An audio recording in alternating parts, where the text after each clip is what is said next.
نحمده ونصلي على رسوله الكريم اما بعد بسم اللہ الرحمن الرحیم السلام علیکم ورحمۃ اللہ وبرکاتہ۔ خاموش رہنے کے فائدے، خاموش رہنے کے اوقات۔ محترم ناظرین، کوئی نیا کام شروع کرنے کا پلان ہے تو خاموش رہیں، نیا گھر خریدنے لگے ہیں تو خاموش رہیں، خوبصورت رشتے میں جڑ رہے ہیں تو خاموش رہیں، نئی گاڑی خرید رہے ہیں تو خاموش رہیں، امتحان بہترین دیا ہے اور نتیجے کا انتظار ہے تو خاموش رہیں۔ محترم ناظرین، ہمارے خوابوں کے پورا نہ ہونے کی ایک وجہ یہی ہے کہ ہم غلط وقت پر غلط لوگوں کے سامنے کام مکمل ہونے سے پہلے ہی اپنا منہ کھول دیتے ہیں۔ حدیث پاک میں ہے، جس کا مفہوم کچھ اس طرح ہے کہ لوگوں سے چھپا کر اپنے مقاصد کی کامیابی پر مدد طلب کرو، کیونکہ ہر نعمت والا حسد کیا جاتا ہے۔ محترم ناظرین، آج ہم آپ کو ایک ایسی عبادت کے بارے میں بتانے جا رہے ہیں جس میں آپ کو کچھ بھی نہیں کرنا پڑے گا اور آپ کو عبادت کا ثواب ملے گا، بلکہ عبادت وہی ہے جس میں آپ کو کرنا کچھ بھی نہیں پڑے گا۔ ایسی عبادت آج ہم آپ لوگوں کو بتائیں گے۔ رسول اللہ صلی اللہ علیہ وآلہ وسلم نے اس عبادت کے بارے میں فرمایا کہ جو یہ عبادت کرے گا وہ سلامتی کے ساتھ زندگی گزارے گا۔ وہ عبادت کون سی ہے؟ وہ عبادت ہے خاموش رہنا۔ خاموشی ایک ایسی عبادت ہے جس میں آپ کو کچھ بھی نہیں کرنا پڑتا اور عبادت کا ثواب آپ کو ملتا ہے۔ محترم ناظرین، موجودہ دور میں بولنے والے کو اچھا سمجھا جاتا ہے اور خاموش رہنے والے کو بے وقوف سمجھا جاتا ہے، حالانکہ ایسا نہیں ہے۔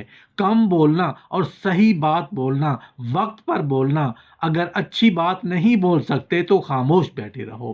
خاموش رہنا خود ایک عبادت ہے۔ آج کل ہم لوگوں کی عادت ہو گئی ہے، مزاج ہو گیا ہے کہ ہم لوگ خاموش نہیں بیٹھتے۔ کوئی بات اگر ہمارے خلاف ہو رہی ہو تو فوراً جواب دیتے ہیں، کوئی کچھ بول رہا ہو اور ہمارے نظریے کے خلاف ہو تو فوراً اس سے بحث کرتے ہیں، کوئی ہماری طبیعت کے خلاف بول دے تو ہم فوراً اس پر غصہ ہو جاتے ہیں۔ حضرت حسن بصری رحمۃ اللہ علیہ فرماتے ہیں کہ جو خاموش رہا اس نے نجات پائی۔ خاموشی عبادت ہے بغیر محنت کے، خاموشی ہیبت ہے بغیر سلطان کے، خاموشی قلعہ ہے بغیر دیواروں کے، خاموشی فتح یابی ہے بغیر ہتھیار کے۔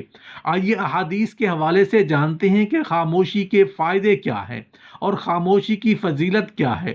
حضرت انس بن مالک رضی اللہ تعالی عنہ سے روایت ہے کہ رسول اللہ صلی اللہ علیہ وآلہ وسلم نے ارشاد فرمایا، جو شخص اس بات کو پسند کرتا ہو کہ وہ سلامتی کے ساتھ زندگی گزارے تو خاموش رہنے کا خوب اہتمام کرے۔ کون نہیں چاہتا کہ سلامتی کے ساتھ ہماری زندگی گزرے؟ ہر شخص یہی چاہتا ہے۔ محترم ناظرین، انسان جب پکڑ میں آتا ہے یا کوئی مصیبت آتی ہے تو وہ بولنے کی وجہ سے آتی ہے۔ انسان کبھی کچھ ایسا بول جاتا ہے کہ وہ پھر پچھتاتا ہے کہ میں نے ایسا کیوں نہیں بولا۔ کسی سے بحث ہو گئی اور آپ نے کچھ بول دیا، پھر سوچتے ہیں کہ مجھے ایسا نہیں کہنا چاہیے تھا۔ خاموش رہنے کی عادت بنانی چاہیے۔ اگر کوئی آپ سے بحث کر رہا ہے تو خاموش رہیں، سنو زیادہ بولو کم۔ جہاں موقع مناسبت ہو وہاں بولو۔ فالتو بولنا، خواہ مخواہ بولنا، زیادہ بولنا، ہر وقت بولنا، یہ کوئی اچھی چیز نہیں ہے۔ جب آدمی بول رہا ہوتا ہے تو وہ سن نہیں پاتا اور اللہ ہمیں سننا چاہتا ہے، اسی لیے سننے کی اپنے اندر صلاحیت پیدا کرو، سنو، سوچو اور پھر بولو۔ حضرت ابو درداء رضی اللہ تعالی عنہ سے روایت ہے کہ خاموشی حکمت ہے اور اس کو اختیار کرنے والے بہت ہی کم لوگ ہیں۔ آج کل تو کوئی خاموش رہنے کو تو اس کو بے وقوف سمجھا جاتا ہے یا اس کو تکبر کرنے والا سمجھا جاتا ہے۔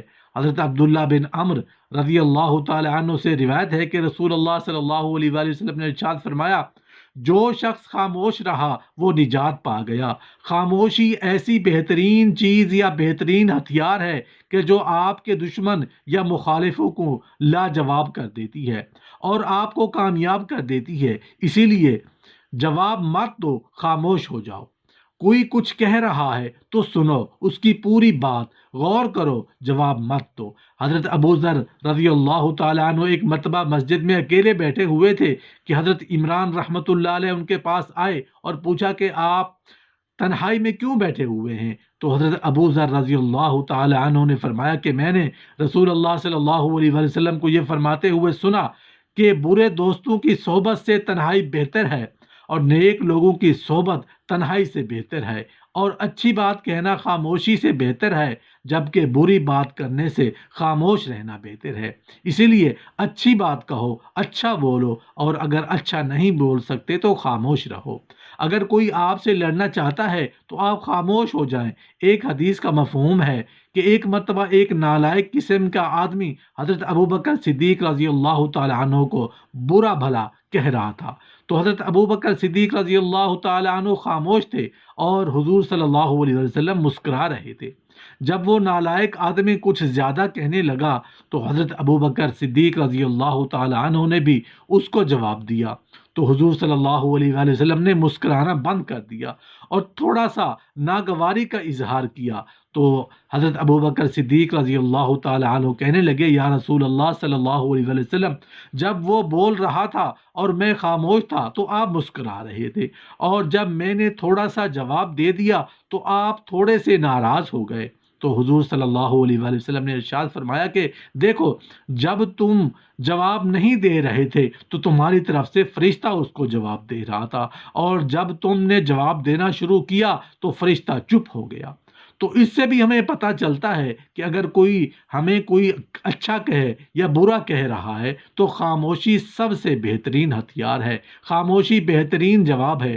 حضرت ابو ہریرہ رضی اللہ تعالی عنہ سے مروی ہے کہ رسول اللہ صلی اللہ علیہ وآلہ وسلم نے ارشاد فرمایا، جب تم کسی ایسے شخص کو دیکھو جسے دنیا سے بے رغبتی عطا کی گئی ہے اور کم سے کم بولنے کی نعمت عطا کی گئی ہے تو تم اس کے قریب رہو، اسی لیے کہ وہ دانائی اور حکمت کی باتیں دل میں ڈالے گا۔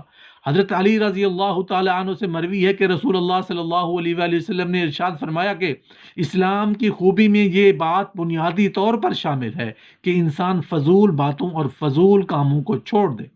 حضرت ابو سعید خدری رضی اللہ تعالی عنہ سے مروی ہے کہ رسول اللہ صلی اللہ علیہ وآلہ وسلم نے ارشاد فرمایا کہ روزانہ انسان جب بیدار ہوتا ہے تو اس کے جسم کے تمام اعضاء اس کی زبان سے مخاطب ہو کر کہتے ہیں، اے زبان، ہمارے معاملے میں اللہ سے ڈرنا، بے شک ہمارا تیرا ساتھ تعلق ہے، اس لیے کہ اگر تو درست رہی تو ہم سے صادر ہونے والے اعمال بھی درست رہیں گے، اگر تم ٹیڑھی چلی یا تم نے کچھ غلط کیا تو ہم سے صادر ہونے والے اعمال بھی گناہ بن جائیں گے، کیونکہ ہر چیز کی شروعات تو زبان سے ہوتی ہے، پھر بات ہاتھوں، لاتوں، منہوں تک پہنچ جاتی ہے۔